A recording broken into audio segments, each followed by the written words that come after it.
শেষ হয়েছে বিশ্বের দুই ক্ষমতাধর রাষ্ট্রপ্রধান ডোনাল্ড ট্রাম্প ও শি জিনপিং এর বহুল প্রত্যাশিত বৈঠক। দক্ষিণ কোরিয়ায় বুসান শহরে হওয়া এ বৈঠকে কি নিয়ে আলোচনা হলো দুই রাষ্ট্রপ্রধানের? সমঝোতাই বা হলো কোন কোন বিষয়? লাভের পাল্লা ভারী কার, ট্রাম্প না শির? এসবের বিস্তারিত জানাতে সঙ্গে আছি তামান্না খন্দকার। সাম্প্রতিক সময়ে বিভিন্ন ইস্যুতে যুক্তরাষ্ট্র চীন দূরত্ব বাড়লেও বৈঠকটি অত্যন্ত ফলপ্রসূ হয়েছে বলে জানিয়েছেন মার্কিন প্রেসিডেন্ট ডোনাল্ড ট্রাম্প। 1 থেকে 10-এর মধ্যে বৈঠকের মার্ক করতে বলা হলে ট্রাম্প একে 12 দেন। সেই সঙ্গে জানান, আমাদের সম্পর্ক খুব গুরুত্বপূর্ণ এবং বৈঠকটি অসাধারণ হয়েছে। বৈঠকে দুদেশের মধ্যে বাণিজ্য চুক্তি হয়েছে বলেও জানান ট্রাম্প। বলেন, আমাদের মধ্যে একটি বাণিজ্য চুক্তি হয়েছে যা খুব শীঘ্রই স্বাক্ষরিত হবে। আমাদের মধ্যে বড় কোনো বাধা নেই। চুক্তিটি 1 বছরের জন্য হবে, এরপর প্রতি বছর রিনিউ করা হবে। ট্রাম্প আরও বলেন, আমরা প্রায় সব বিষয়ে একমত হয়েছি, বিশেষ করে সয়াবিন ও ফেন্টানিল সম্পর্কিত শুল্ক বিষয়ে।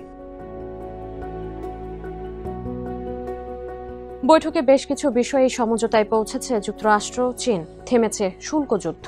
চীনা পণ্য আমদানির উপর শুল্ক হার 57% থেকে 47% নামিয়ে এনেছে ওয়াশিংটন, যা খুব দ্রুতই কার্যকর হবে বলে জানিয়েছেন ট্রাম্প। তবে সব পণ্যে এই শুল্ক হার প্রযোজ্য হবে না বলেও জানিয়েছেন যুক্তরাষ্ট্রের ট্রেড রিপ্রেজেন্টেটিভ জেসমিন গ্রিয়ার।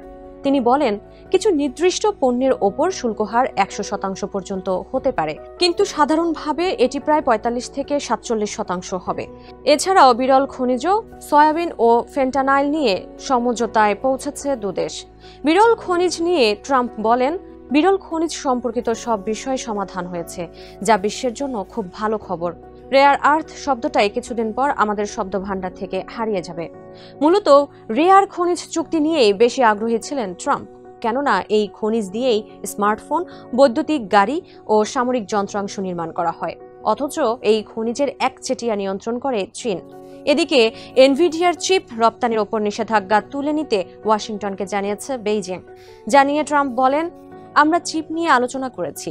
তারা এনভিডিয়া ও অন্যান্য সংস্থার সঙ্গে কথা বলবে চিপ নেওয়ার ব্যাপারে। এখানে হোয়াইট হাউস কেবল রেফারি। এর বাইরে ইউক্রেন যুদ্ধ বন্ধে যুক্তরাষ্ট্রের সঙ্গে কাজ করতে আগ্রহ প্রকাশ করেছে চীন।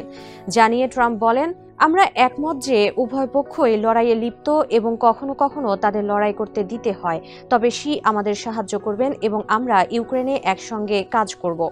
এর বেশি কিছু আমাদের করারও নেই। বৈঠক ফলপ্রসূ হওয়ায় আগামী এপ্রিলে চীন সফরের ঘোষণা দিয়েছেন ট্রাম্প। সেই সঙ্গে জানিয়েছেন, শিও আগামীতে যুক্তরাষ্ট্রে পা রাখবেন। বৈঠক শেষে চীনা পণ্যের উপর শুল্ক কমানোর ঘোষণা দিয়েছেন ট্রাম্প, যা চীনের জন্য বড় জয়। এছাড়াও যুক্তরাষ্ট্র থেকে উন্নত চিপ কেনার অনুমতি পেয়েছে বেইজিং, যা তাদের অন্যতম দাবি ছিল, কেননা এই চিপ ব্যবহার করে দেশে প্রযুক্তি নির্ভর অর্থনীতি গড়ে তুলতে চাইছে শি প্রশাসন। বিপরীতে বিরল খনিজ রপ্তানির উপর নিয়ন্ত্রণ উঠিয়ে নেওয়ার কথা জানিয়েছে বেইজিং, যা ছিল ট্রাম্প প্রশাসনের অন্যতম দাবি। অর্থাৎ এ বৈঠকে দু দেশেরই মূল দাবি পূরণ হওয়ায় দু দেশেই সমানভাবে লাভবান হবে।